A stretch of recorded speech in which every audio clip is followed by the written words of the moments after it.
Iniciamos con la Seguimos presentación con diálisis peritoneal con la coordinación de Luis Arroyo de Guatemala. Iniciamos con la presentación diálisis peritoneal con la coordinación de Luis Arroyo de Guatemala. Iniciamos con la presentación diálisis peritoneal con la coordinación de Luis Arroyo de Guatemala y Daniela Ponce de Brasil.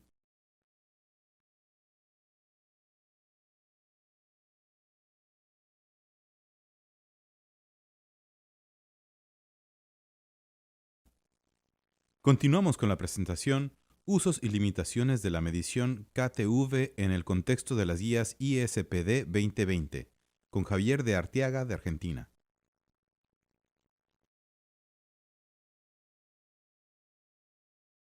Buenas tardes, soy el doctor Javier de Arteaga, del Servicio de Nefrología del Hospital Privado Universitario de Córdoba, y el tema que voy a abordar es el de KTV en diálisis peritoneal, sus usos y limitantes en el marco de la guía ISPD del 2020. He recibido honorarios por conferencias de parte de Comarsa Baxter, y esta es la agenda. Vamos a comentar antecedentes de la noción del KTV en terapias de sustitución renal, una visión holística sobre la prescripción de la diálisis peritoneal a partir de ISPD y KDIGO, la puesta en marcha de una nueva guía sobre prescripción de la diálisis peritoneal, esta vez centrada en el paciente y de alta calidad y dirigida por objetivos. Finalmente voy a hacer un breve resumen de la presentación. El KTV es una figura abstracta que mide la remoción de urea respecto al volumen de agua corporal en un tiempo dado, en hemodiálisis en 4 horas y en diálisis peritoneal en 1 semana. Su origen viene del estudio cooperativo americano que reveló que una tasa promedio de urea más alta se asociaba a mayor frecuencia de hospitalización. Luego, los doctores Goch y Sargent desarrollaron la fórmula del KTV, aceptada universalmente como medida de depuración de solutos pequeños en hemodiálisis. En diálisis peritoneal, el KTV fue adoptado y aceptado como medida de depuración en forma semanal. ¿Cómo hacemos el cálculo de KT sobre V en hemodiálisis crónica? Muchos centros usan lo que se denomina la mejor fórmula de Daugirdas. Esta tiene que ver con el cálculo del KTV en pool único. Esta es la fórmula y su valor mínimo está determinado en 1.2. Nosotros, cuando hacemos la prescripción de hemodiálisis, a los médicos que están empezando a trabajar en unidades de diálisis, les pedimos que ellos se hagan una pregunta inicial, que es ¿cuánto tiempo de hemodiálisis debe realizar una paciente X para lograr un KTV en pool único de 1.4? Y les damos valores, en este caso de un flujo de 350, le damos el valor del KOA de la membrana, en este caso 900, para cotejar con el nomograma de Daugirdas, y eso les da este tipo de clearance de creatinina. Finalmente calculamos el volumen en base al agua corporal total con la fórmula de Hume, y la fórmula nos da el tiempo que nosotros necesitamos para otorgar ese KT sobre B de 1.4 en esa paciente definida. Bien. Hay 2 estudios randomizados y prospectivos que determinaron la dosis adecuada en hemodiálisis. El primero fue el de los años 80, el estudio cooperativo americano, que dejó la marca de mínima de 1.2 de KT sobre B en pool único. Luego el estudio EMO, en la década de los 90, se inició con el fin de buscar mejores resultados de sobrevida si le dábamos mayor dosis de hemodiálisis y si además las membranas de alto flujo tenían algún efecto en la mortalidad. Ahí se vio que dosis alta, más alta de KT sobre B, en este caso de 1.45 para KTB equilibrado, lo cual arroja un pool único de 1.25, no mejoró la supervivencia de los pacientes en este caso. Conocemos también que las toxinas urémicas se dividen en 3 grupos: aquellas que son hidrosolubles pequeñas, menos de 550 Dalton, como la urea; las moléculas medianas, más de 500 Dalton, como la beta-2 microglobulina; y los solutos unidos a proteínas, que generalmente son de menos de 500 Dalton, como el indoxil sulfato.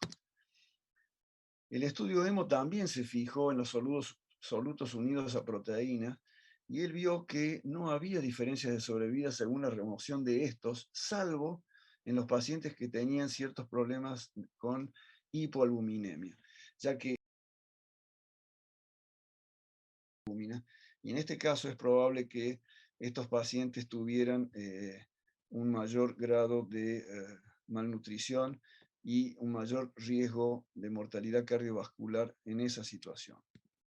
Bien, nosotros investigamos algunos factores ligados al KTB en nuestra unidad de diálisis y nos interesaba saber si el KTB puede ayudar con factores confundentes propios de la hemodiálisis. Por ejemplo, ver si por qué estamos dando una dosis de hemodiálisis subóptima de acuerdo a los valores del KT sobre B. Nosotros estudiamos en nuestra población de diálisis en el 2017 y nos enfocamos en aquellos pacientes que recibían un KT sobre B menor a 1.2 a pesar de que la prescripción había sido el valor de 1.2. Y lo que vimos en ese grupo de pacientes, que era aproximadamente un 20% de la población de diálisis, es que lo más importante era que el flujo sanguíneo que los pacientes tenían no era el que se le había prescrito. Como ustedes ven acá, ese fue el único valor significativo que explicó las causas de la hemodiálisis subóptima en esa población de pacientes. Uno se plantea entonces, ¿es el KTB en hemodiálisis un mejor subrogante de la prescripción adecuada que en la diálisis peritoneal? Veamos un poco si podemos contestar esa pregunta a lo largo de la presentación. Bien, las guías de la ISPD del año 2006 se llamaron Objetivos en la remoción de solutos y de la ultrafiltración. Nótese que se llamó Objetivos para y no Adecuación de, porque los autores ya creían que había mucho más que el KT sobre B en la definición de adecuación. Ellos dijeron que la función renal residual medida por el clearance renal y el clearance peritoneal predice la sobrevida del paciente en estudios prospectivos observacionales. El clearance renal y peritoneal tienen efectos diferentes sobre la sobrevida del paciente, y la suma de ambos ha sido adoptada por conveniencia ante la ausencia de mejores biomarcadores. Conocemos de la importancia de los trabajos del grupo canadiense que mostraron que el tipo de transporte peritoneal se asociaba a una menor sobrevida en aquellos pacientes que tenían un transporte peritoneal alto. Y eso se debía fundamentalmente a problemas con la ultrafiltración, porque depuraban mejor solutos pequeños, pero tenían una peor ultrafiltración.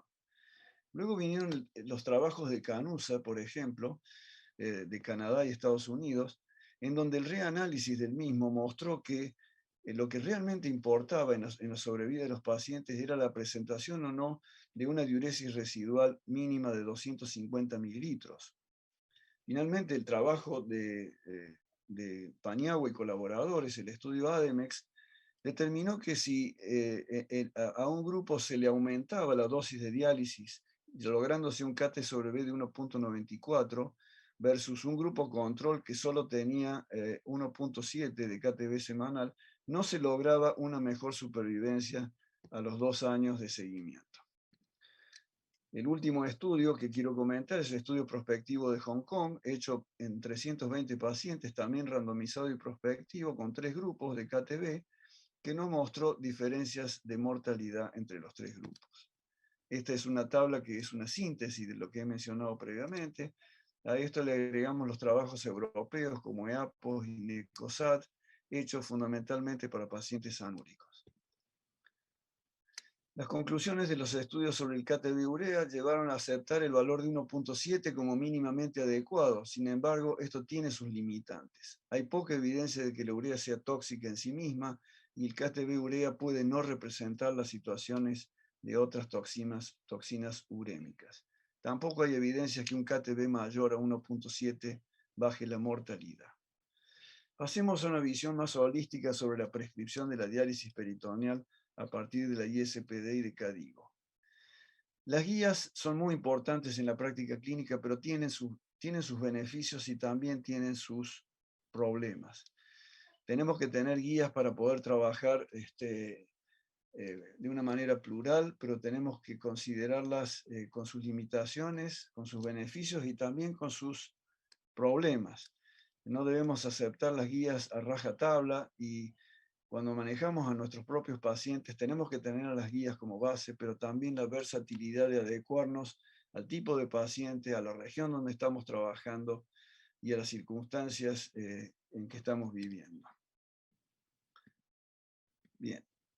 Cuando el grupo se juntó en el año 2019 para empezar a analizar una nueva guía, entre paréntesis, de adecuación de la diálisis peritoneal, lo primero que se advirtió fue que lo que nosotros podemos ver en esta placa.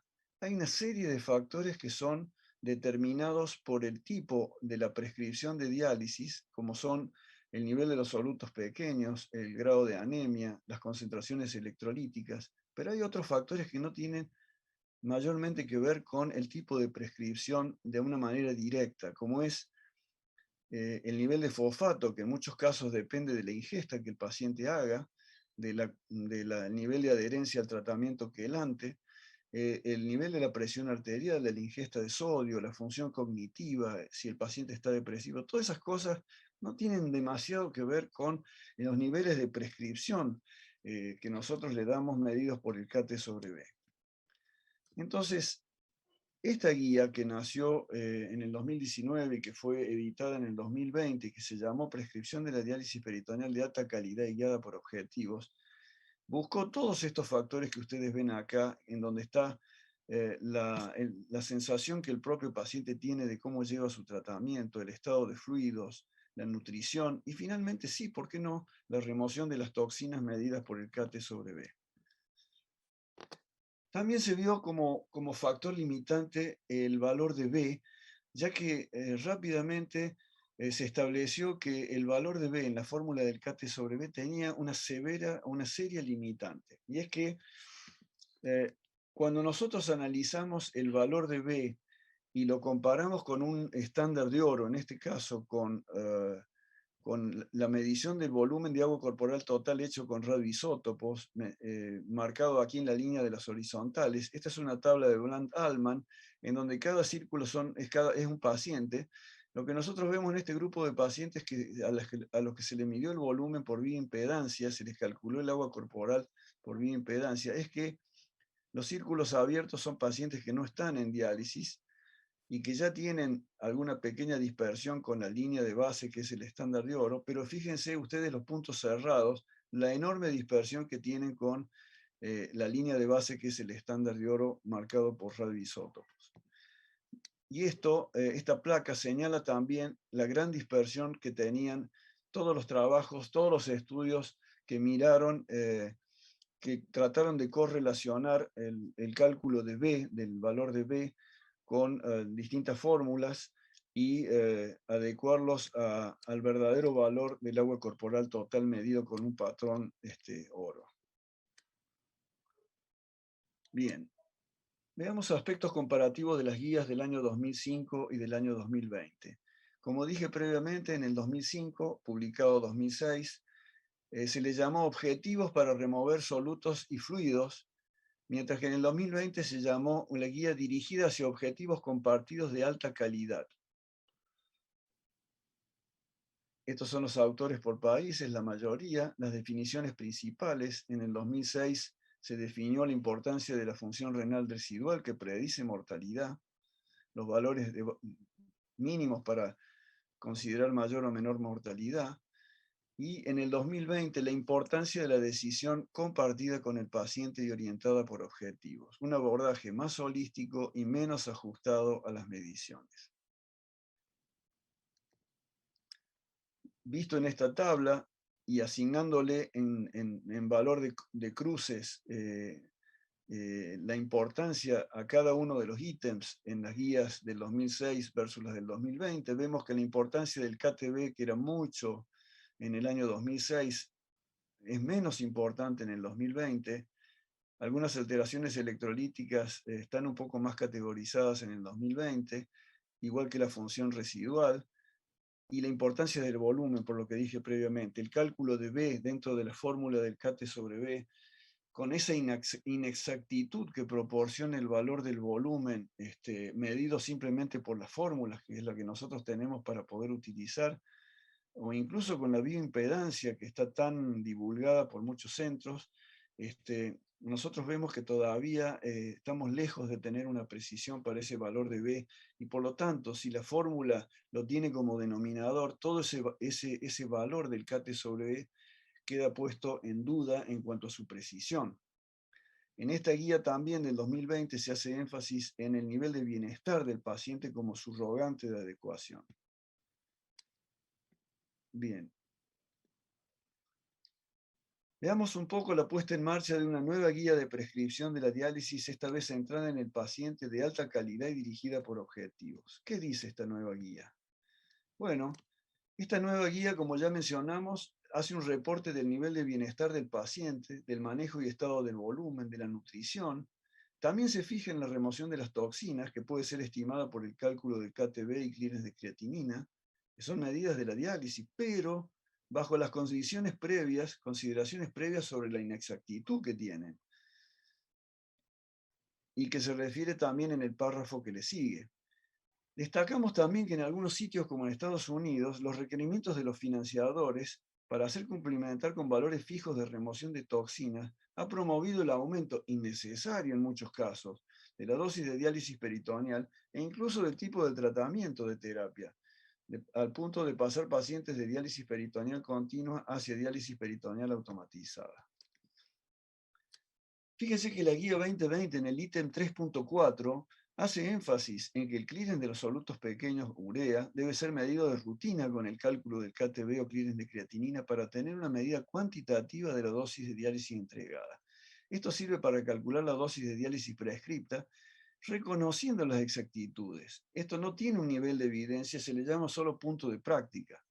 No hay un objetivo claro de valor de clearance que garantice la dosis suficiente para un individuo. Aumentar el KT sobre B por arriba de 1.7 puede mejorar síntomas presentes ligados a uremia, pero no hay evidencia suficiente con impacto en mortalidad. También es un punto de práctica. Bien, sigamos. Entonces, en resumen, quiero decir que el nivel de aceptación por parte de la comunidad nefrológica de la relevancia de medir la remoción de pequeños solutos a través del KT sobre B o el clearance de creatinina semanal ha resultado hasta ahora más generalizado en el contexto de la hemodiálisis que en la diálisis peritoneal. Véase los estudios Cooperativo Nacional Americano de la década de los 80 y el estudio EMO de la década del 90, que conformaron la base para las guías que se utilizan hasta el momento de hoy para hemodiálisis, en donde la medición del valor del KT sobre B sigue siendo un punto muy importante en el manejo de los pacientes en las unidades de hemodiálisis. La guía de prescripción de la diálisis peritoneal del 2006 hacía énfasis en la remoción de solutos pequeños como medida de adecuación, pero dejaba la idea de que había mucho más en el término de adecuación. Por eso se llamó Objetivos para la remoción de solutos y de la ultrafiltración. En las consideraciones de la reunión CADIGO del 2019 y del grupo de la Guía de Prescripción 2020, primó la idea de que la palabra adecuación es un término mucho más amplio que solo la remoción de pequeños solutos. Por ello, el título de la guía fue Prescripción de la diálisis peritoneal de alta calidad y guiada por objetivos, en donde el bienestar general del paciente y la decisión compartida de tipo de terapia pasaron a ocupar un plano superior al del KT sobre B. La medición del KTB y del clearance de creatinina son recomendados para evaluar la remoción de solutos en diálisis peritoneal, y ese es el ítem 3.4 de la guía 2020. Muchas gracias por su atención. Seguimos con diálisis peritoneal incremental, evidencias de su efectividad, con Vivian Calice de Brasil.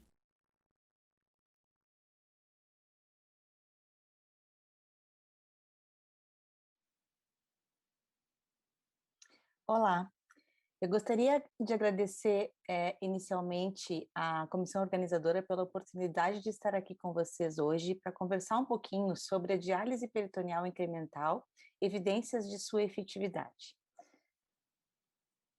Esses são os meus conflitos de interesse E nós vamos abordar hoje 3 tópicos específicos sobre o tema: os conceitos, as indicações e a efetividade, o que existe de evidência na literatura sobre esse tema.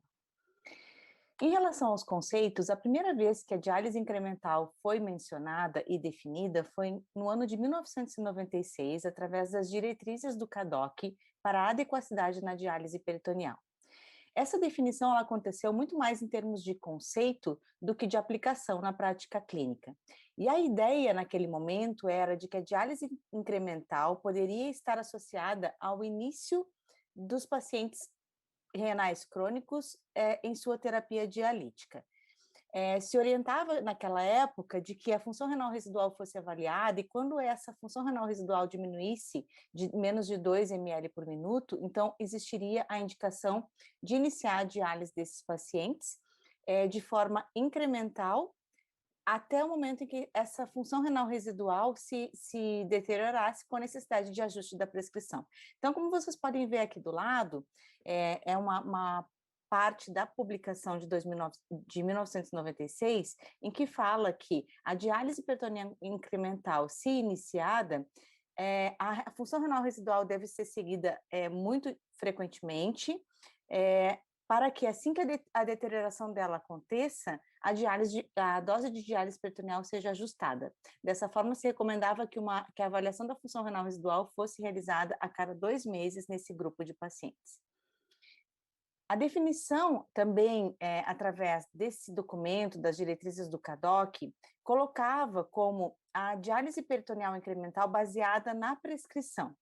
Então, eram considerados pacientes sob diálise peritoneal incremental aqueles que tivessem um KTV peritoneal menor que 1,7 por semana durante a sua terapia, ou que apresentassem, então, KTV maior ou igual a 1,7, caso eles fossem submetidos a esses 2 tipos de modalidade: a diálise peritoneal ambulatorial contínua, com menos de 8 litros de solução de DP por dia, ou diálise peritoneal por menos de 7 dias na semana. E no caso da diálise peritoneal automatizada, se essa diálise fosse feita apenas à noite, sem nenhuma troca diurna, ou se ela fosse feita por menos de 7 dias na semana, seria então considerada como diálise peritoneal incremental.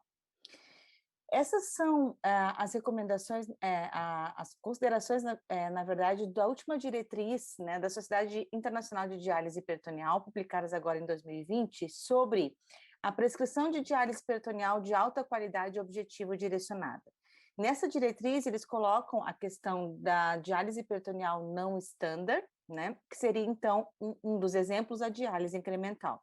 E como definição, eles colocam que a diálise peritoneal incremental é uma estratégia na qual a dose de diálise peritoneal utilizada é menor do que aquela dose considerada como dose padrão, ou a dose completa, a dose full, e é prescrita em pacientes iniciando diálise peritoneal, sempre com a intenção de ajustar essa prescrição para uma dose plena, caso a função renal residual desse paciente decline ao longo do tempo.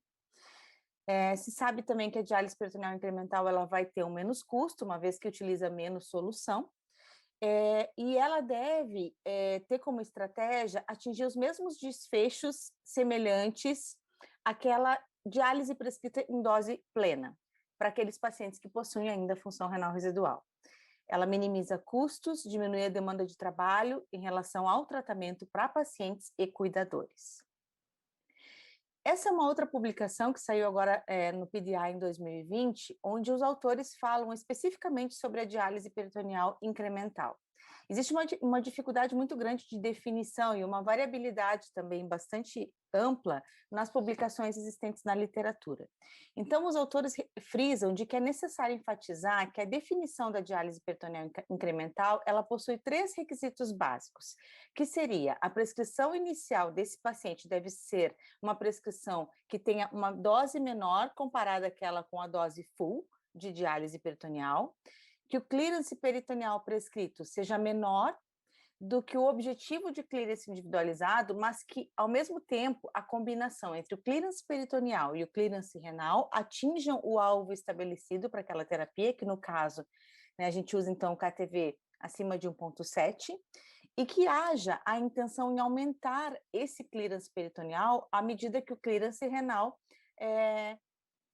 vai decaindo ao longo do tempo do tratamento do paciente. Então, esses 3 requisitos é o que definiriam a diálise peritoneal incremental mundialmente. Deveriam ser utilizados. Aqui, então, nessa mesma publicação, os autores colocam as estratégias de prescrição para diálise peritoneal, dentre as várias formas que a gente prescreve hoje em dia, e a diálise peritoneal incremental teria, então, como intenção aumentar o clearance até encontrar o alvo à medida que a função renal residual declina, e alguns exemplos de prescrição a gente tem aqui, como a diálise peritoneal ambulatorial contínua, com menos trocas, com volumes de infusão menores e por menos dias ao longo da semana. E da mesma forma, a diálise peritoneal automatizada, com menos ciclos, mantendo o dia a cavidade vazia e realizando a diálise peritoneal menos que 7 dias, menos que 7 noites, no caso, na semana. Eu gostaria apenas de ressaltar que uma característica importante da prescrição da diálise peritoneal de alta qualidade objetivo direcionada, que foi, então, publicada na última diretriz, é que a diálise peritoneal deve ter sua dose ajustada para que se encontre o objetivo de clearance, né? Então, aí encontra mais uma vez a definição da diálise incremental e dá outros exemplos de prescrição. Então, sempre objetivando individualizar a prescrição do paciente e o seu bem-estar. As indicações, então, da diálise peritoneal incremental, considerando o CADOC de 1996, quando a função renal residual desse paciente estava associada a sinais e sintomas de uremia ou hipervolemia, a gente teria, então, a indicação de iniciar a diálise peritoneal progressivamente, podendo ser, então, utilizada a diálise peritoneal incremental. Atualmente, né, a indicação é aquele paciente, independente da sua função renal residual, que tenha necessidade de iniciar a diálise por qualquer dificuldade de compensação clínica ou laboratorial com as medidas do tratamento conservador. E essa diálise peritoneal, por ser incremental, deve ser realizada e proposta apenas naqueles pacientes que possuam ainda alguma função renal residual. E qual é a efetividade desse tratamento, né? O que existe já na literatura publicado que mostre para a gente que esse é um tratamento seguro e que pode ser utilizado nesse perfil de pacientes? Então, não existe nenhum estudo clínico randomizado que compare a diálise incremental com a diálise padrão, né? Mas existem alguns estudos que contam a experiência de alguns centros em específico. Esse aqui é um estudo italiano que foi publicado em 2016, que mostra 10 anos de experiência com a aplicação da diálise peritoneal incremental. Esses pacientes eles foram recrutados entre janeiro de 2002 a dezembro de 2007 e o fim do segmento foi em dezembro de 2012. Utilizados os critérios de inclusão de pacientes incidentes em diálise peritoneal com segmento mínimo de 6 meses e que possuíam uma função residual mínima de 3 a 10 ml por minuto no início da diálise peritoneal. E a indicação para início da terapia seria alguma descompensação do ponto de vista renal. Quando a gente olha aqui para as características desses dois grupos, né, que seriam a diálise incremental e a diálise standard, a gente pode avaliar que as características dele sociodemográficas são bastante semelhantes. Da mesma forma, a função renal residual no momento do início da diálise peritoneal foi bastante semelhante também nos dois grupos. E o que esses autores encontraram, então, de achado ao longo desse segmento? A sobrevida do paciente não foi significativamente diferente entre a ADP incremental e a ADP standard, que seria a dose plena. A mediana de permanência da ADP incremental foi cerca de 17 meses, então esses pacientes permaneceram cerca de 1 ano e meio na ADP incremental até ter a necessidade de ajuste da prescrição para ADP em dose plena.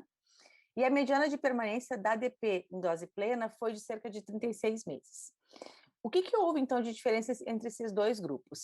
A sobrevida, a probabilidade de hospitalização cumulativa foi menor nos pacientes em diálise peritoneal incremental ao longo do segmento, e as taxas de peritonite, a incidência de peritonite, tanto naqueles pacientes que tinham a diálise peritoneal como primeiro tratamento, quanto no grupo como um todo, aqueles que vieram provenientes da hemodiálise, a incidência de peritonite foi menor no grupo da diálise incremental. Esse é um outro estudo, que é um estudo canadense, que mostra também a experiência de um centro, ao longo também de 10 anos, mostrando tanto pacientes em diálise peritoneal incremental, quanto pacientes com dose plena. Então, vocês veem que foram avaliados 124 pacientes, A média de tempo em diálise peritoneal desses pacientes foi de 22 meses, e eles contam, então, para a gente aqui, ó, que cerca de 44% dos pacientes iniciavam diálise peritoneal de forma incremental, né? Comparado com cerca de 20% com dose completa, independente da função renal residual, e 23% dose plena, dependentes da função renal residual. 15% desse grupo não se encontrava no alvo para adequacidade, no caso, considerando o KTV. Quando a gente compara, né, então eles compararam esses pacientes, a diálise peritoneal incremental, aqueles com dose plena e que estavam no alvo de KTV, com aqueles pacientes que não estavam no alvo. Então, a gente vê, né, que a grande maioria dos pacientes em diálise peritoneal incremental tinham um tempo menor em diálise, em tratamento, comparado com os pacientes em dose plena e também com aqueles que não atingiram o alvo de KTV. E outra coisa que chama atenção, né, é o clearance renal desses pacientes que, na diálise incremental, como já era de se esperar, era maior, né? Bem como o seu KTV renal, comparando com os outros dois grupos, e o KTV peritoneal por semana era o contrário, ele era um pouco menor, pois eles atingiam o alvo às custas também do KTV renal e da função renal residual. Eles encontraram que cerca de 86% dos pacientes atingiram o alvo de clearance, considerando o KTV, sendo que destes, os 54 pacientes em DP incremental atingiram o alvo. A sobrevida dos pacientes, quando comparada com a sobrevida dos pacientes em diálise peritoneal canadenses em geral, foi a mesma, não foi diferente, e as taxas de peritonite foram melhores do que aquelas indicadas pelas diretrizes. Esse é um outro estudo que, na verdade, é uma revisão sistemática e uma meta-análise do que existe já publicado na literatura, comparando diálise incremental com diálise convencional, tanto para pacientes em hemodiálise quanto pacientes em diálise peritoneal. Dos 22 estudos selecionados, apenas 7 envolveram pacientes em diálise peritoneal e existe uma grande limitação porque todos possuíam amostras muito pequenas e analisavam poucos desfechos em relação à terapia.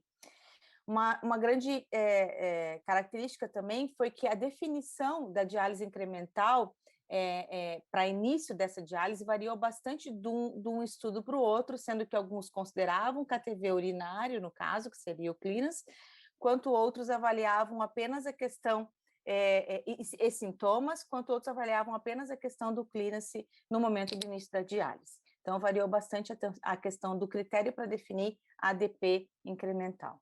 O que essa meta-análise, então, encontrou? Que a diálise peritoneal, ela diminui a velocidade do declínio da função renal residual, ela posterga a necessidade da dose plena em cerca de 12 meses, né? E quando a gente vai avaliar a questão do risco de mortalidade, comparando pacientes com diálise incremental e a diálise padrão, não houve diferença entre esse desfecho para os dois grupos. Aqui a imagem mostrando essa questão da taxa de filtração glomerular preservada por mais tempo no grupo dos pacientes com diálise incremental. Então, como a gente pode ver, né, existem, né, alguns prós e contras da diálise peritoneal.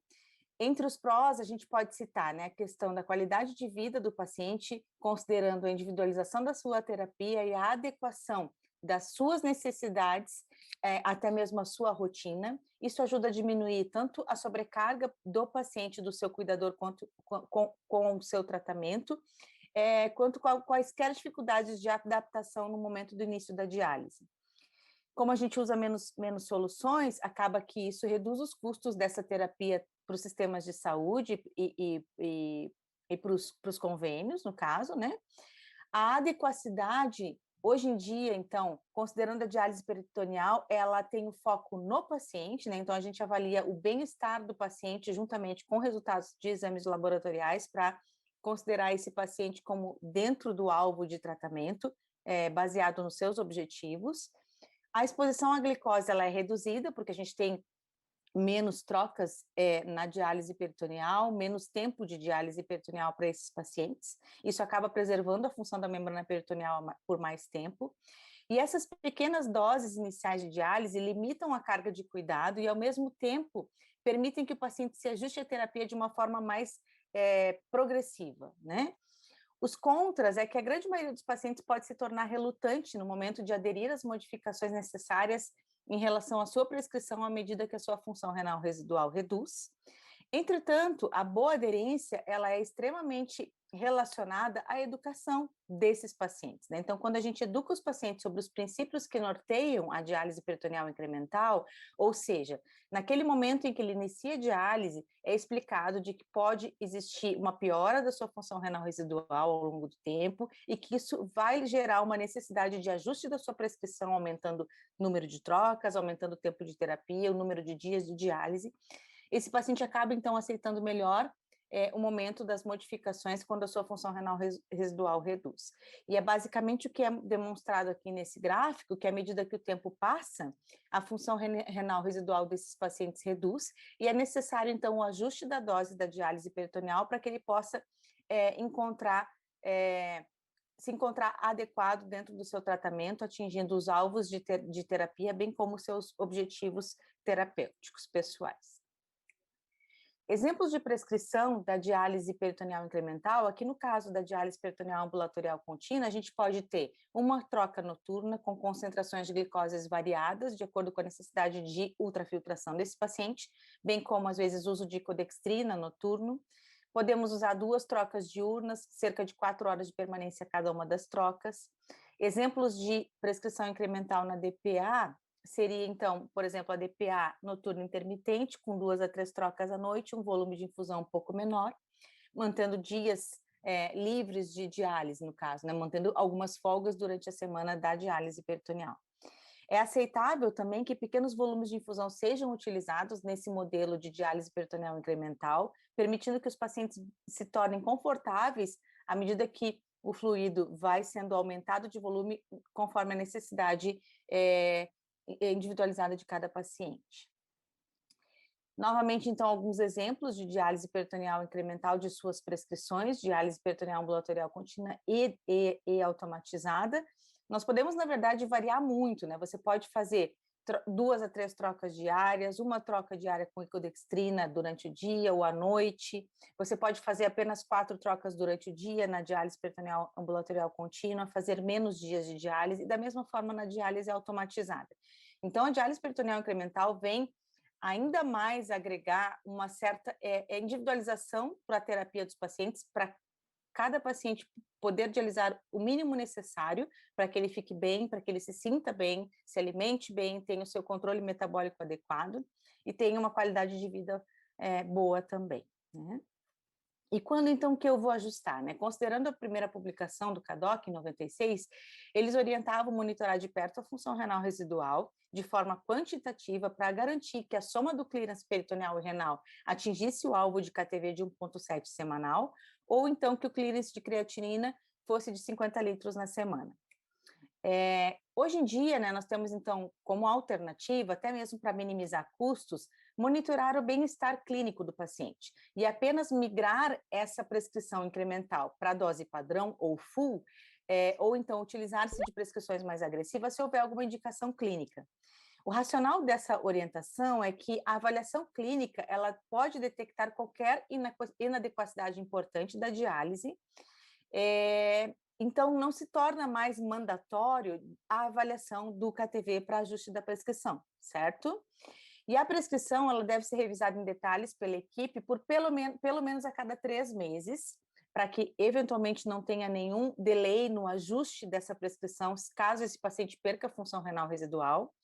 É muito importante monitorizar a diurese desses pacientes e, da mesma forma, caso o paciente tenha algum sintoma novo ou diferente, essa prescrição e o paciente como um todo deve ser reavaliado de forma mais frequente. Concluindo, então, é importante lembrar a definição da diálise peritoneal incremental, quando eu tenho uma dose menor, lembrando que o clearance deve atingir o alvo, um somatório do clearance peritoneal com o clearance renal, e quando eu tenho a intenção de, em algum momento, chegar na dose plena desses pacientes, à medida que a função renal residual for reduzindo. Já se sabe, então, que a diálise peritoneal incremental traz uma melhor preservação da função renal residual ao longo do tempo e menos custos de tratamento. É muito importante lembrar de monitorizar a função renal residual e revisar a prescrição desses pacientes de tempo em tempo. Os ajustes de dose, eles podem ser baseados, então, na avaliação clínica associada ou não ao KTV. A educação do paciente é fundamental para a aderência das modificações necessárias quando a sua função renal residual reduzir. E a diálise peritoneal ela vai ao encontro das novas diretrizes, né, publicadas em relação à prescrição da diálise peritoneal de alta qualidade e objetivo direcionada, lembrando dos principais tópicos que seria a decisão compartilhada, né, da prescrição com o paciente e do seu tratamento e a individualização dessa prescrição, sempre visando a maior qualidade de vida para os nossos pacientes. Então, seria isso. Muito obrigada. Hasta luego. Continuamos con la presentación Educación terapéutica en pacientes de diálisis peritoneal, a cargo de Marta Elena Devia de Colombia.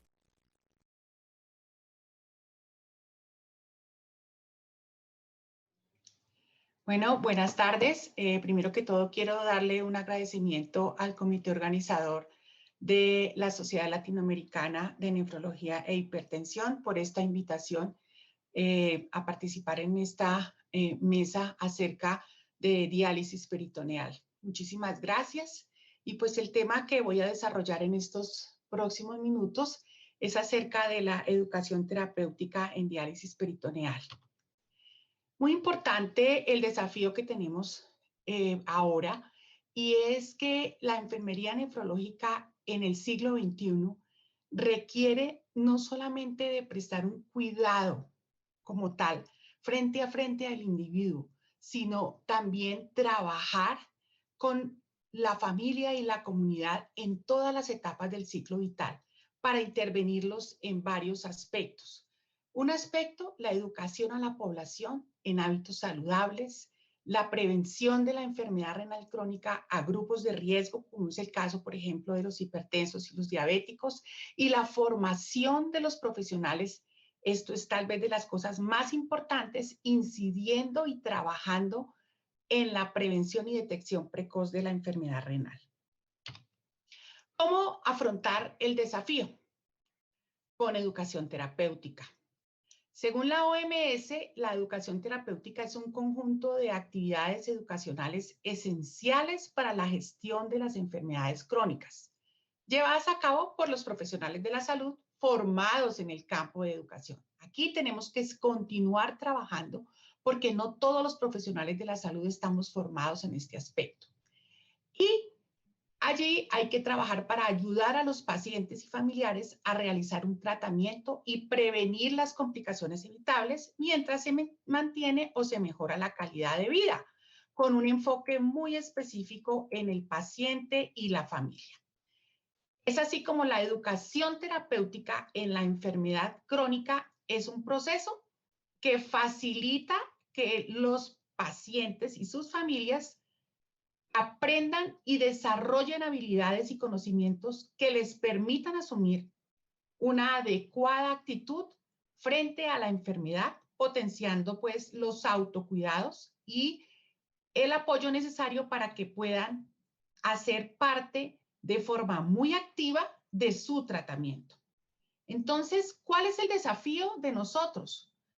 Es formar adecuadamente, formarnos en la enfermedad, en todas las herramientas que nos permitan poder transmitir el conocimiento, ¿sí? Trabajar en el desarrollo de habilidades de comunicación y competencia cultural para poder llevar ese mensaje adecuadamente al paciente y a la familia.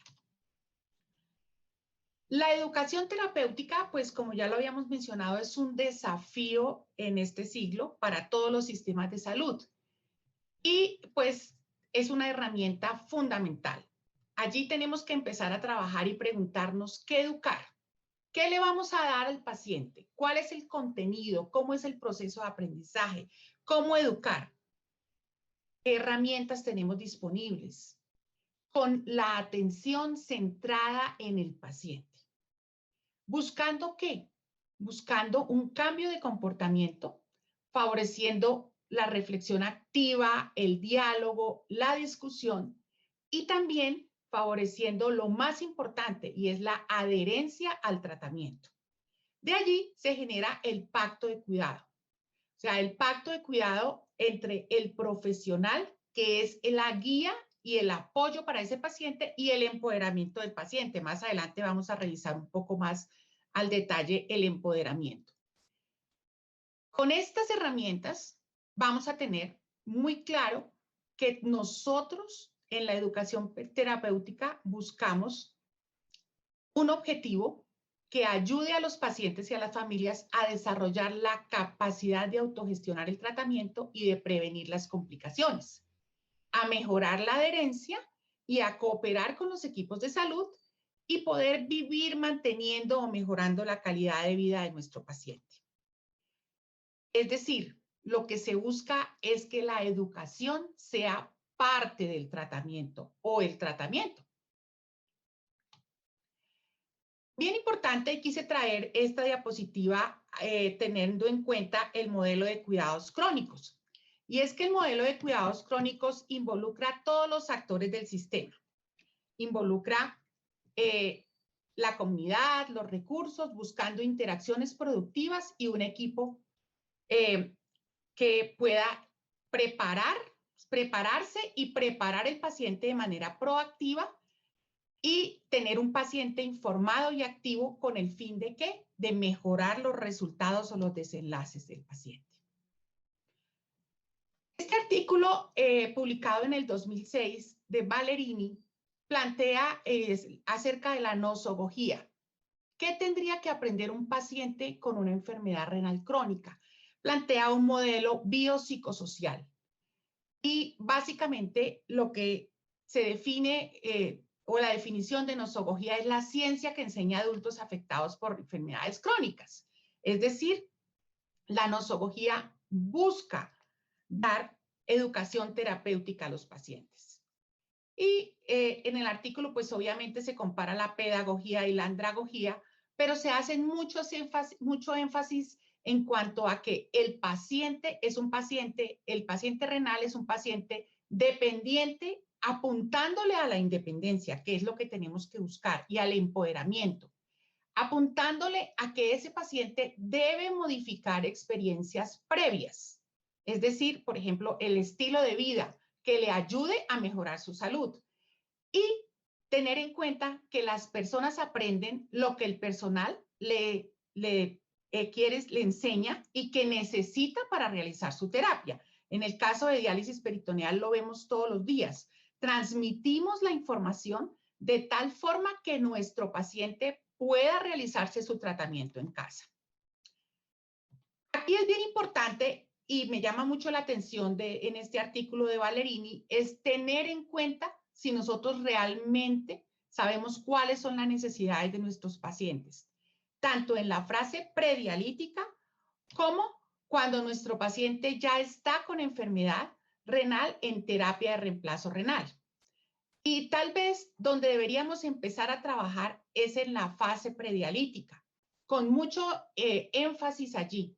Hoy todavía no tenemos muchos programas de manejo de enfermedad renal crónica donde se intervengan los pacientes y se les ayude y se les entrene para lo que va a suceder después. Incluso con hábitos de vida saludable, vamos a encontrar que nuestros pacientes pueden retardar la llegada a la terapia dialítica y además favorece el mantenimiento de la función renal residual.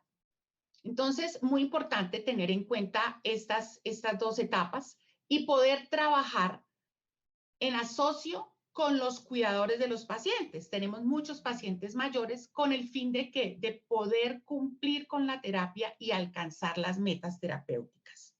Allí tenemos que desarrollar tal vez de las cosas más importantes, y es una muy buena escucha y muy buena empatía con nuestros pacientes para lograr comunicar y transmitir adecuadamente lo que nosotros necesitamos que nuestro paciente haga, porque en determinado momento lo que estamos haciendo es enseñándole al paciente a autocuidarse, pero estamos trasladando la responsabilidad hacia el paciente. Y cuando hablamos de autocuidado, no podemos dejar de lado a una de nuestras precursoras, la doctora Dorotea Oren, que ella pues es tal vez de las personas que más ha influenciado en todo lo que son las teorías enfermero, hablando acerca de la teoría del autocuidado.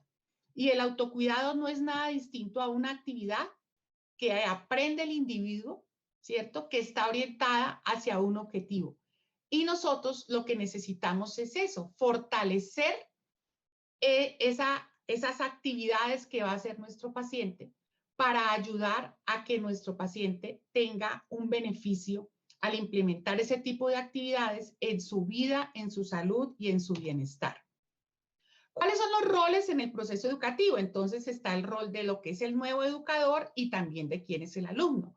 Y es bien importante tener en cuenta que este nuevo educador debe estar profundamente involucrado en el cuidado renal, conocer toda la dinámica y las características en el paciente, poseer las habilidades de comunicación necesarias para poder transmitir los mensajes y compartir el conocimiento y para manejar también las emociones.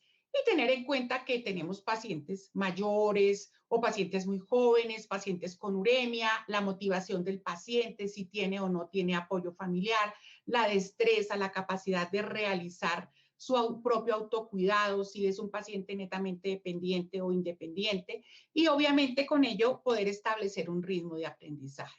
Es decir, tenemos que hacer clic con el paciente, hacer que nuestro paciente pregunte y nosotros también preguntar para conocer, escucharlo atentamente y aclarar o clarificar conocimientos. Esto debe hacerse de manera permanente para trabajar de manera empática con nuestro paciente, que nos permita cada día conocerlo y mirar hacia dónde son sus motivaciones y orientar de cierta forma cómo vamos a hacer el entrenamiento.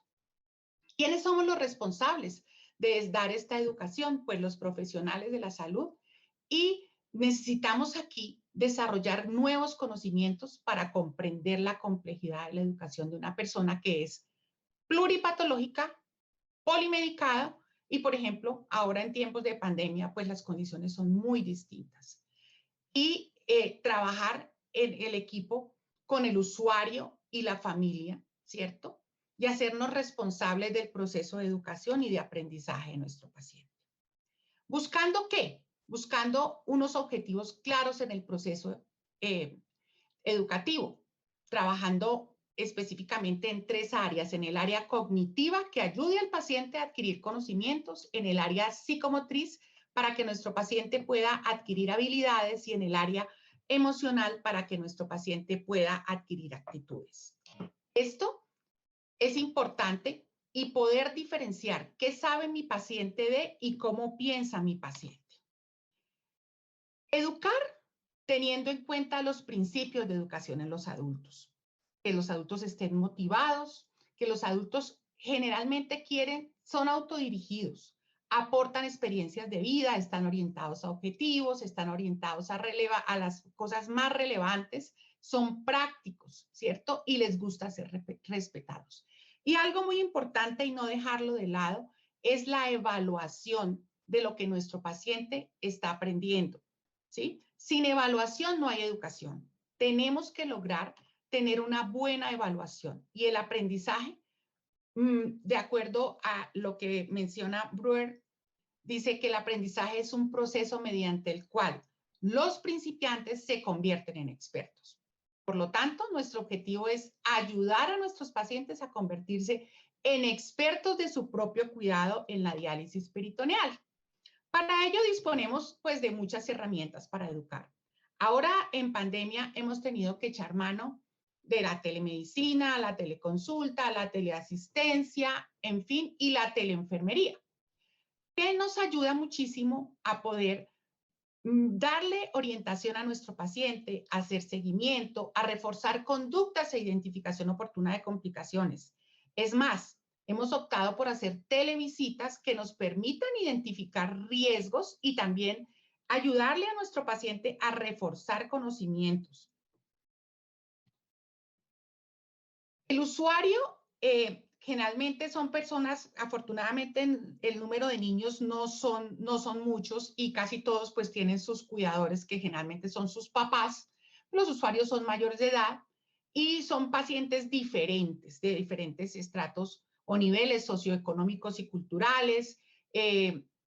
Estos pacientes son diferentes y por eso es tan importante dedicarnos especialmente a cada uno de nuestros pacientes, porque no todos van al mismo ritmo, ni tienen la misma edad, etc.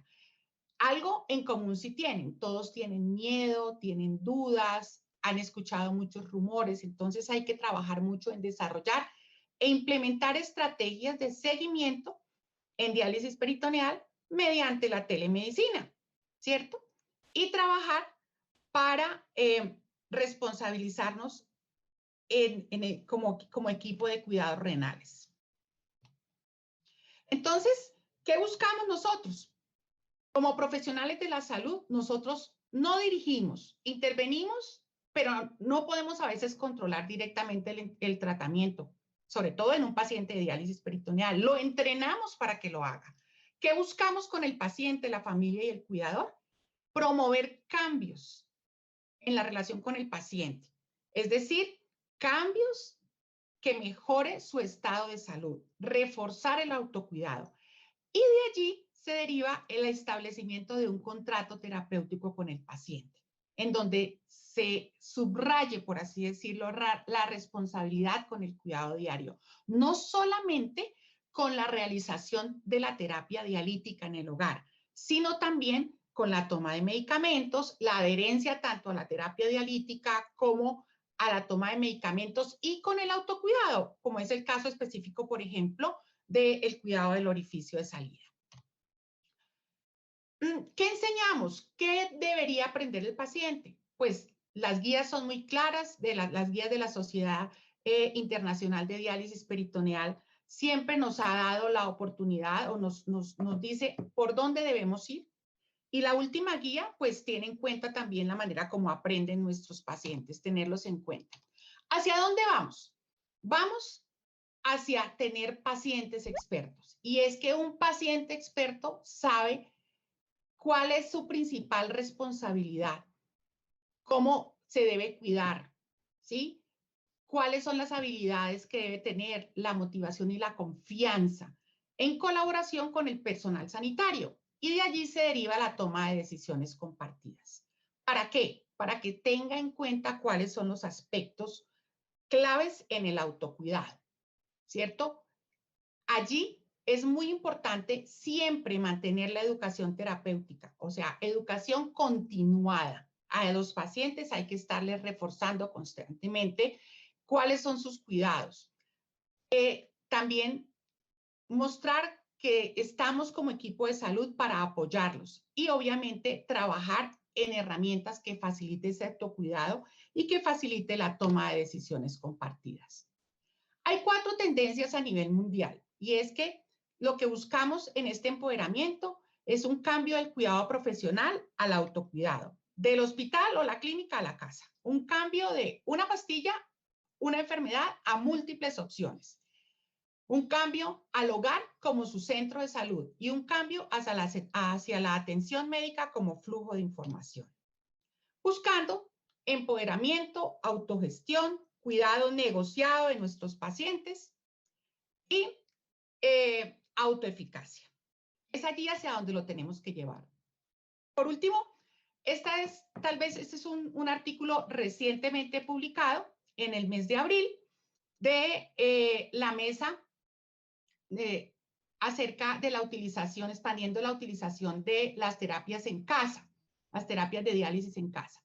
Y algo muy importante que mencionan son estos 5 aspectos que tienen que ver con la capacitación, educación del paciente, establecimiento de campañas de concientización sobre la enfermedad renal, desarrollo y entrega de módulos de capacitación en diálisis, centrarse en historias de los pacientes, compromiso para trabajar juntos y la participación de los pacientes.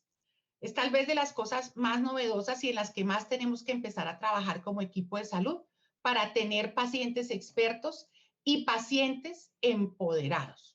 Porque, en conclusión, ¿cuál es el beneficio de tener un paciente empoderado? Que yo como enfermera tenga un paciente experto, autónomo y activo.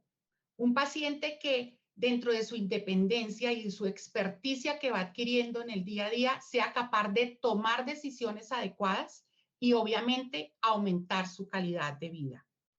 Pues esto es todo lo que tenía para compartirles. Y muchísimas gracias por su atención. Cualquier cosa que necesiten, este es mi correo. Muchas gracias.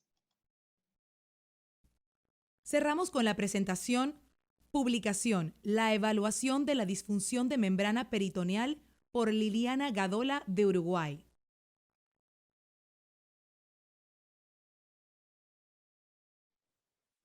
Buenos días. A continuación vamos a referirnos a la evaluación de la disfunción de la membrana peritoneal.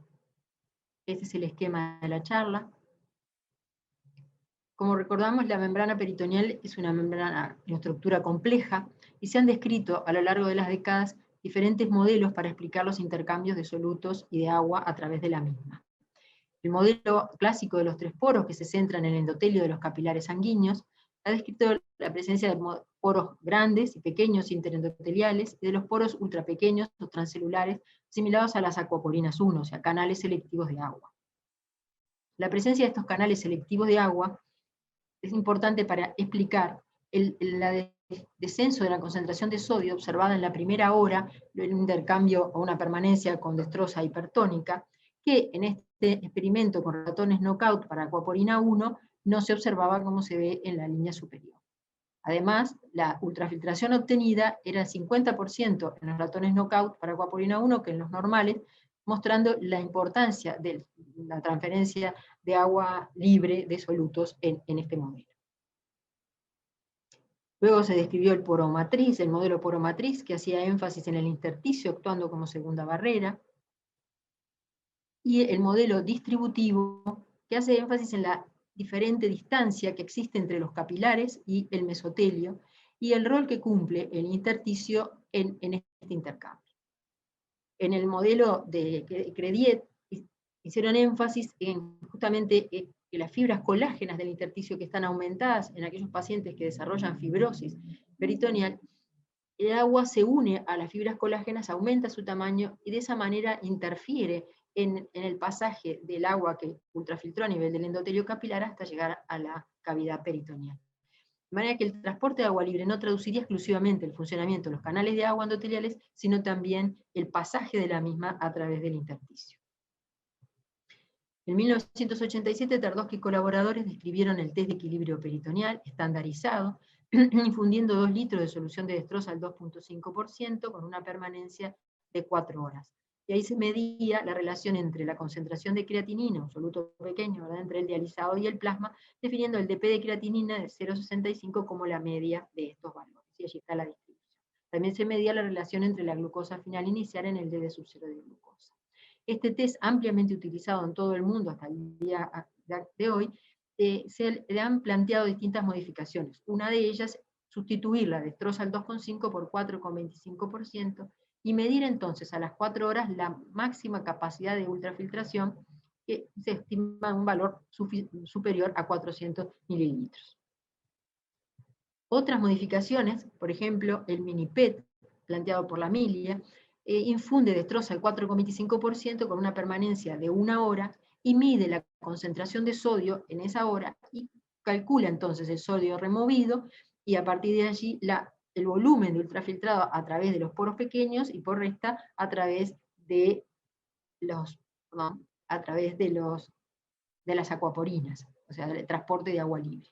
En el doble mini-PET hay 2 permanencias sucesivas de 1 hora cada una, de destroza 1,5 y de destroza al 4,25%, que permiten calcular la conductancia osmótica de la glucosa con esta fórmula, y que el valor obtenido fue de 3,5 en una cohorte que estudió la Milia, micromoles por minuto por milímetro de mercurio. La conductancia osmótica de glucosa significa la efectividad de la presión osmótica generada por la glucosa intraperitoneal para obtener un ultrafiltrado.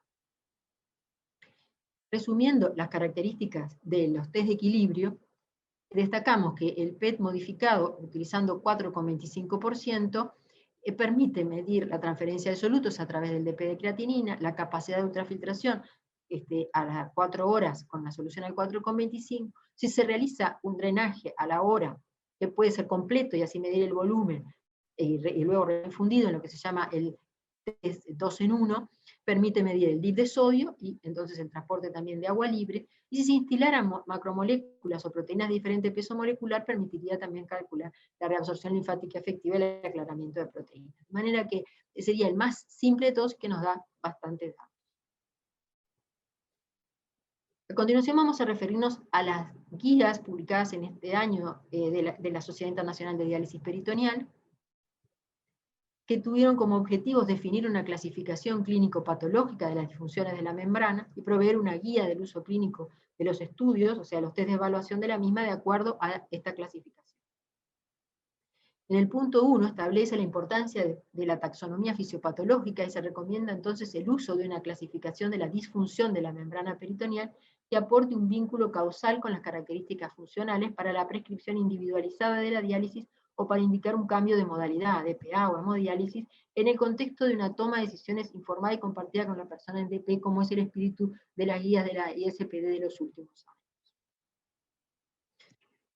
La ultrafiltración insuficiente, entonces, debe ponernos alerta de que existe una disfunción de la membrana peritoneal.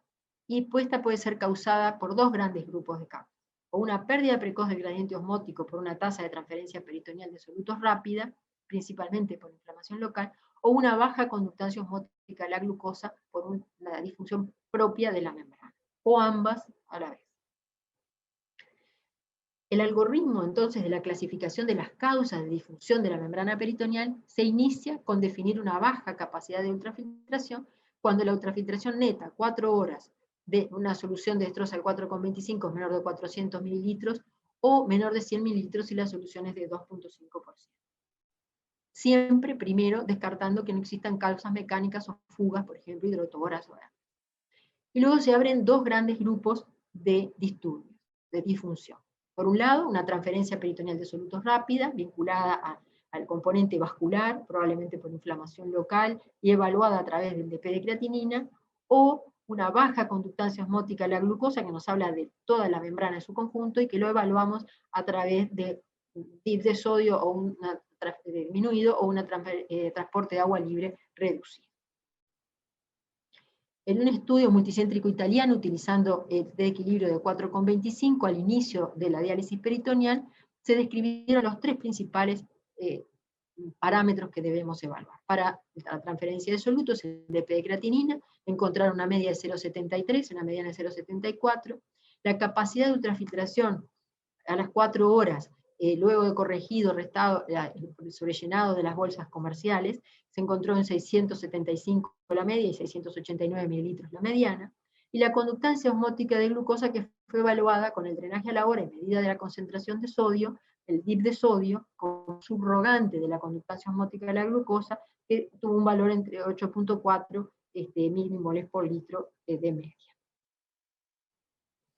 El punto 3 de la guía reconoce que una baja capacidad de ultrafiltración se define, como ya lo mencionamos, menos de 400 o menos de 100, según la destroza, con un grado de evidencia de 1A. Pero también plantea que la ultrafiltración diaria puede ser insuficiente para mantener un estado de hidratación adecuado, podría ser una evaluación en caso de no poder realizar los test de equilibrio. Siempre luego de descartar los problemas mecánicos o las fugas o un aumento de la reabsorción no explicables por una transferencia rápida de sodio.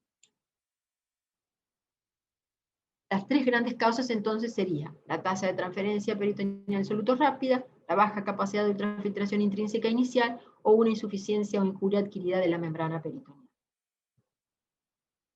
El primero de estos grupos, la transferencia peritoneal de solutos rápida, debido a inflamación local, puede ser inherente o puede ser adquirida en la evolución. Para evaluarla, se recomienda, con evidencia 1A, que todo test de equilibrio peritoneal de 4 horas evalúe la transferencia de solutos con la creatinina, o sea, midiendo el DP de creatinina, y se realice al inicio de la diálisis peritoneal entre las 6 y las 12 semanas con un nivel 1A. Lo que no hay consenso es si debe repetirse y con qué frecuencia debe repetirse, si bien en la mayoría de los lugares se hace anualmente.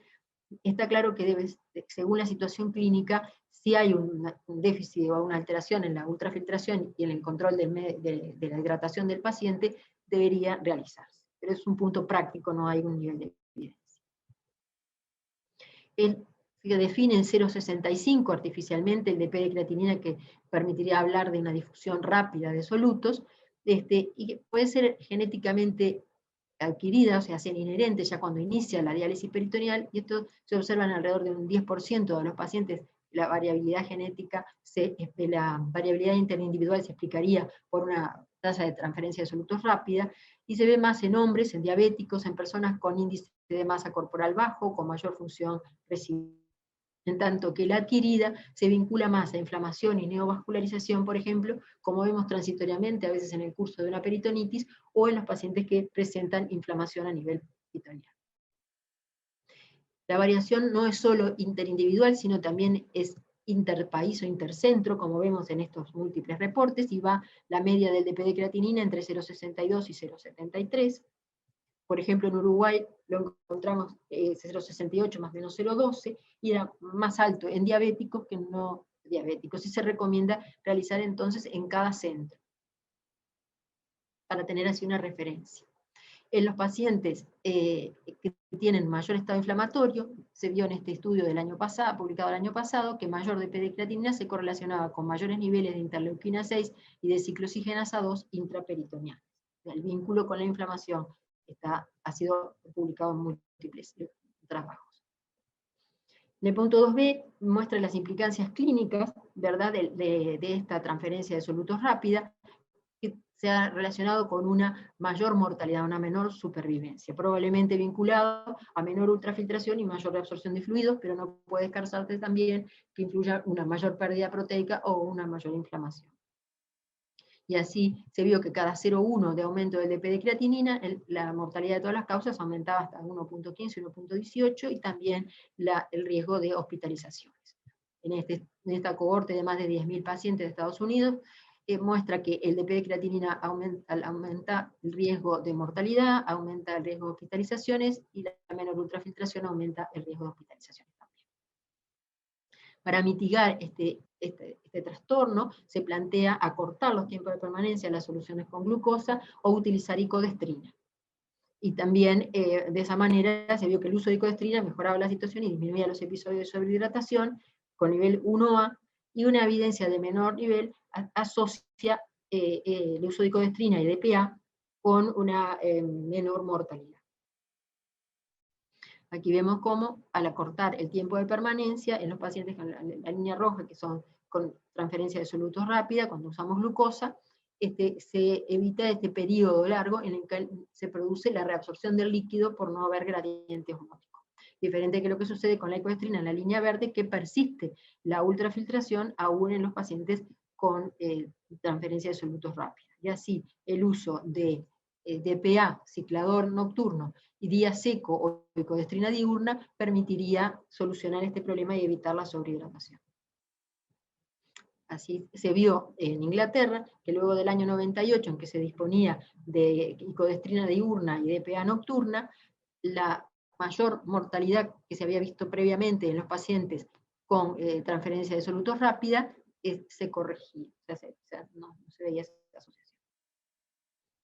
El segundo gran grupo es aquellos que tienen baja capacidad de ultrafiltración vinculada a una baja conductancia osmótica de glucosa, sea un trastorno intrínseco de la membrana, ya sea por una baja ultrafiltración inicial, o sea, por una variabilidad individual, y por eso se recomienda en todos los pacientes que presentan una baja capacidad de ultrafiltración, agregarle al test de equilibrio peritoneal con 4,25 la medida a la hora de la concentración de sodio, para calcular así el dip de sodio, eventualmente, si drenaje fue completo, el transporte de agua libre. Y un dip de sodio de menor o igual a 5 miliequivalentes litros, o un cociente de tamizaje de sodio menor o igual a 0,03, a la primera hora nos indicaría que la capacidad de ultrafiltración insuficiente es secundaria a una disfunción intrínseca de la membrana. Puede ser intrínseca o inherente, y esta variabilidad interindividual se explicaría por un polimorfismo genético del que no hay por el momento mayores datos. El segundo subgrupo dentro de este sería aquel en que hay una injuria de la membrana adquirida con una fibrosis progresiva o una vasculopatía, que esta conductancia osmótica de la glucosa adquirida se puede observar en la evolución del ADP, que puede asociarse también a una mayor tasa de transferencia de solutos más rápida, y por lo tanto una menor capacidad de ultrafiltración. Y está causada por una fibrosis progresiva, angiogénesis, vasculopatía y depósito de colágeno. El grupo de Morel ha publicado observaciones en que a mayor espesor submesotelial, a mayor intersticio, se correlaciona con una menor ultrafiltración y un descenso en el CIVI de sodio.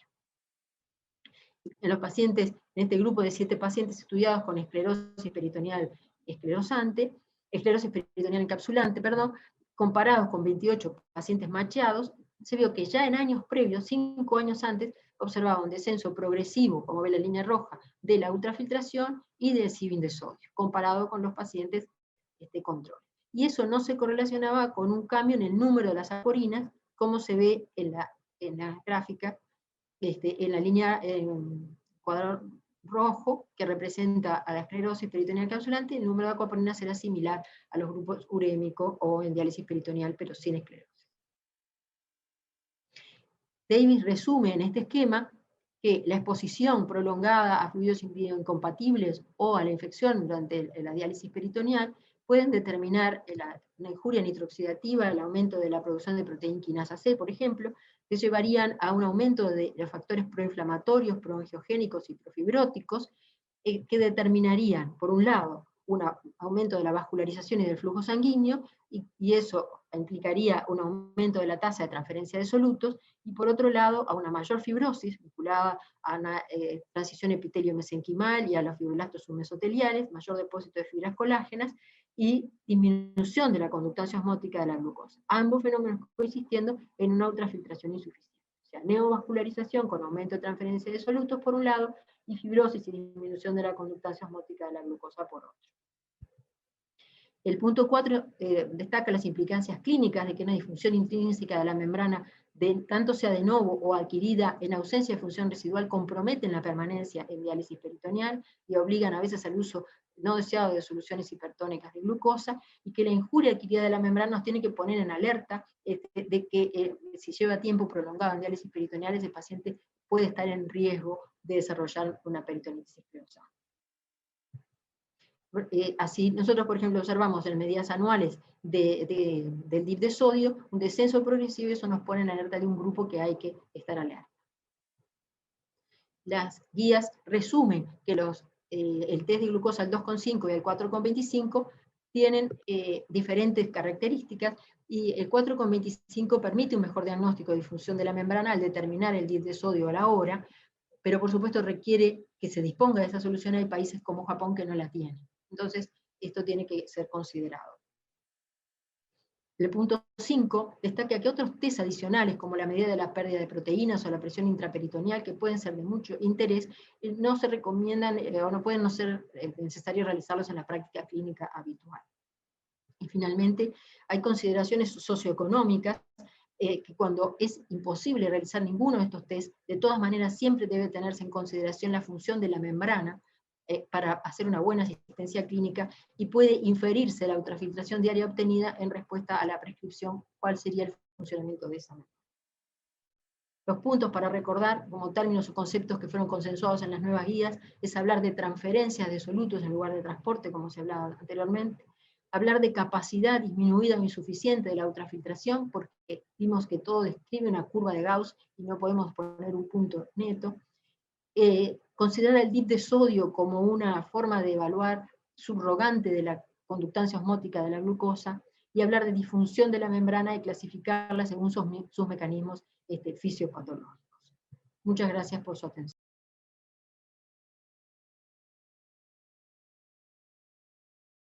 Si la ultrafiltración es insuficiente y se mantiene insuficiente. No sé si me expliqué claramente. Sí, muchas gracias, muchas gracias. No sé si alguien del panel tiene algún otro comentario en relación a este tema. ¿Puedo preguntar algo a la licenciada Marta? Claro que sí. Bueno, es para que pasemos un poquito de la, hacemos un poquito de la ciencia, de la ciencia dura a ciencia de la educación. ¿Cómo prevé usted, Marta, la educación de los que educan a los pacientes? O sea, la educación de los enfermeros y de los médicos. ¿Cómo se A ver, entrena a esa gente? yo creo que en este momento no tenemos un entrenamiento como el deber ser. Es decir, tenemos que formarnos en educación, en ser buenos educadores, en poder transmitir, en trabajar mucho más, en tener una comunicación de tipo muy asertivo. Creo que hoy todavía nos faltan elementos. Hemos ido adquiriendo muchas cosas, muchas herramientas, pero sí tenemos que trabajar mucho más haciendo énfasis en formar realmente educadores terapéuticos como tal, ¿sí? Que le ayudemos al paciente a que asuma su responsabilidad. Hoy de pronto somos muy entrenadores, pero no educadores, y no podemos de pronto en ocasiones lograr el objetivo de ese cambio de comportamiento que es realmente lo que hace parte del tratamiento. Entonces, sí necesitamos mucho más conocimiento acerca de lo que es ser un educador terapéutico. Sabe, Marta, en mi experiencia, cuando hemos entrenado pacientes, hay distintos perfiles, distintos patrones de pacientes y de aprendizajes. Ajá. Existen los pacientes que aprenden muy rápido y que uno tiene la impresión de que manejan perfectamente el sistema desde la A hasta la Z, digamos, todos los puntos. Y existen otros pacientes que son un poquito más temerosos, más vacilantes, pero que de alguna manera tienden a mantener el entrenamiento de una forma más rigurosa. Son un poco más robotizados, por decir de una manera gráfica. En mi experiencia, a veces ese tipo de pacientes tienen mejor performance en términos de la complicación infecciosa que aquel otro que parece que aprende muy rápido y que tiene quizás una mayor versatilidad para entender los problemas y las complicaciones y demás. ¿Cuál es su apreciación al respecto? Totalmente de acuerdo, doctor. Y pues de hecho, creo que en las guías del 2016 se hizo mucho énfasis acerca del estilo de aprendizaje de los pacientes. Lo otro es que sí tenemos que segmentar los pacientes. Cuando tenemos programas muy grandes y de pronto se juntan varios pacientes para entrenamiento, la idea no es muy buena. No es muy buena porque, como usted dice, los pacientes están a otro ritmo. O sea, no todos van ni tienen el mismo nivel, ni aprenden de la misma forma, y no todos tienen su mismo estado de salud. Algunos ya han estado saliendo de su uremia. Entonces, sí, hacer los entrenamientos de manera individualizada aporta muchísimo. Y lo otro es, en esta experiencia de todo este tiempo, el poder escuchar al paciente realmente nos da muchas luces de cómo intervenirlo a él y cómo intervenir a la familia. Totalmente de acuerdo con usted, doctor. Gracias.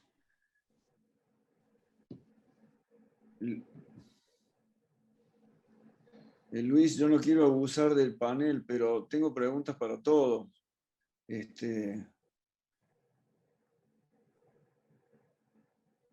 No te oigo.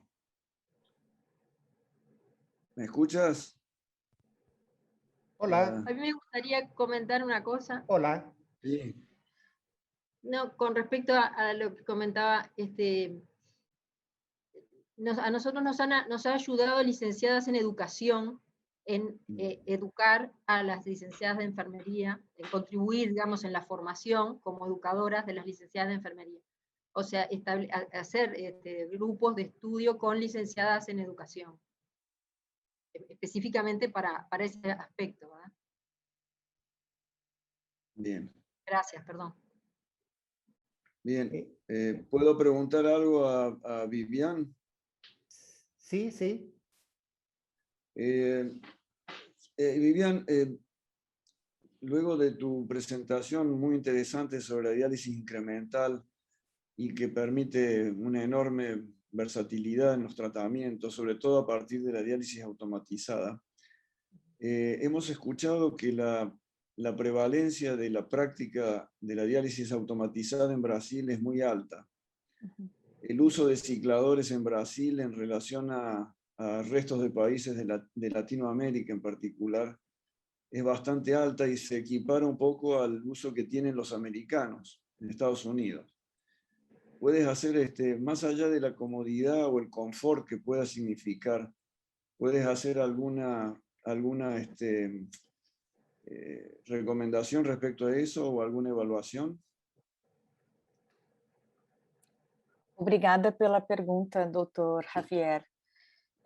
Na verdade, não existe nenhuma determinação da própria sociedade ou dos nefrologistas em geral, né? É muito mais realmente pela comodidade e escolha do próprio paciente e o seu cuidador em relação à diálise peritoneal automatizada, né?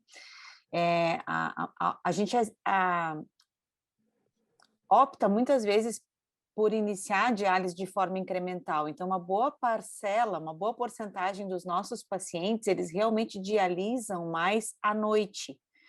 E a diálise peritoneal automatizada facilita muito, né, essa rotina do tratamento da diálise peritoneal para o paciente que pode ficar apenas com a diálise noturna, né?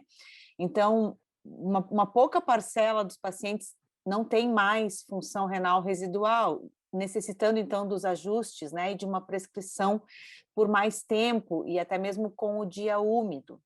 Então eu vejo que é muito mais por comodidade do paciente, do seu cuidador, né, que acaba optando então pela diálise peritoneal automatizada, do que necessariamente alguma recomendação clínica, né, que os grupos de nefrologia façam para esses pacientes.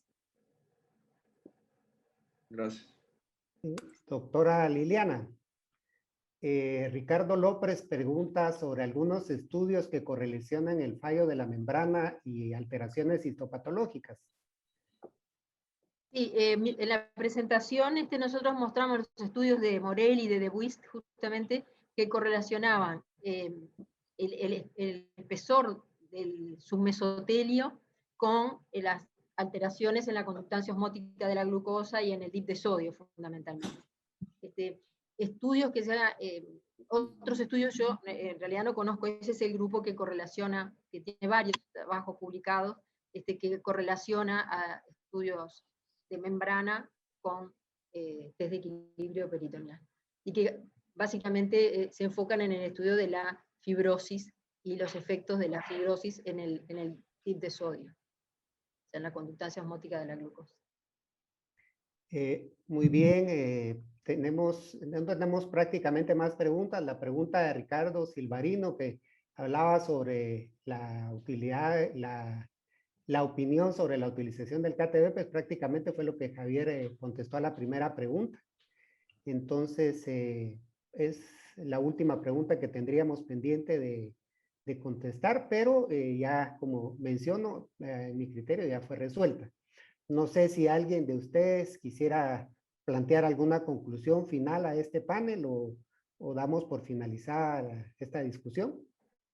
Eu gostaria, doutor Luiz, de fazer uma pergunta para a doutora Liliana em relação à sua prática clínica.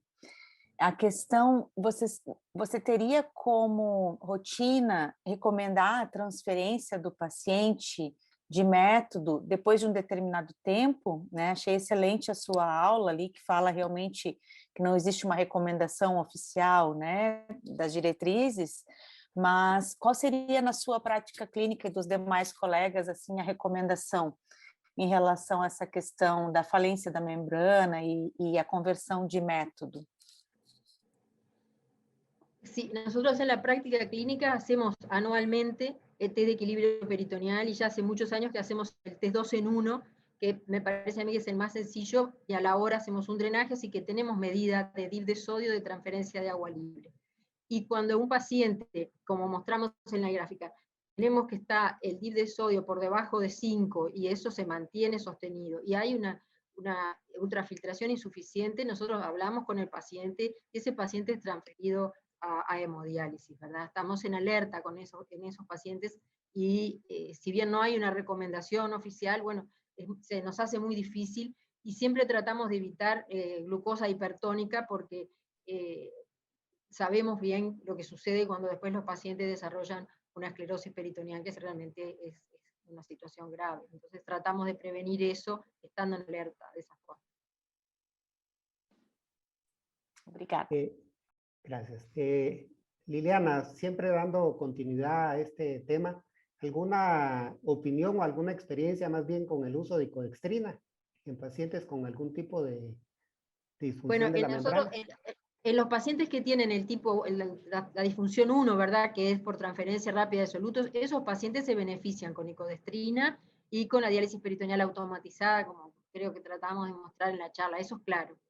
El problema más difícil es en los pacientes que tienen una alteración propia de la membrana, ¿verdad?, una injuria adquirida de la membrana y una conductancia osmótica a la glucosa alterada. En ese grupo de pacientes nosotros, en algunos de ellos, hemos usado icodestrina y hemos logrado un beneficio por lo menos transitorio, pero es un grupo que hay que estar muy en alerta. Y en las guías internacionales nosotros lo propusimos esto y no fue aceptado, o sea que en realidad cuando un paciente tiene un compromiso o injuria de la membrana adquirida, lo que nos quedaría sería la transferencia a hemodiálisis, ¿verdad?, si el paciente no puede. Lo otro sería como una cosa un poco paliativa hasta que eso se consiga. Muy bien, muchas gracias. Estamos prácticamente en el tiempo, ¿verdad? En Guatemala son las 9, en Panamá son las 10 de la mañana. Creo que podemos dar por terminada la actividad. Muchas gracias a todos por su participación.